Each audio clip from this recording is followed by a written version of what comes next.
জুলাই আন্দোলনের বীর আবু সাইদ এলেন সিলেট স্টেডিয়ামে। দুহাত প্রসারিত করে উল্লাস করলেন সিলেট রংপুর ম্যাচে। কি অবাক হচ্ছেন? আজ সিলেট স্টেডিয়ামে প্রতীকী আবু সাইদ সেজে এসেছেন এক দর্শক।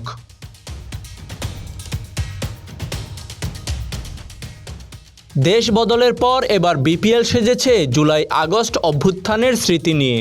বিপিএলের মাস্কট হিসাবে রাখা হয়েছে ডানা ৩৬। স্টেডিয়ামে আছে আবু সাইদ স্ট্যান্ড এবং মুগ্ধ পানি কর্নার। কিন্তু ঢাকা আসরে আবু সাইদ বা মুগ্ধ সেজে আসতে দেখা যায়নি কোনো দর্শককে। তবে সিলেটে ঠিকই আবু সাইদের স্মৃতি ফিরিয়ে আনতে অভিনব এই উদ্যোগ নিতে দেখা গেছে এই দর্শককে।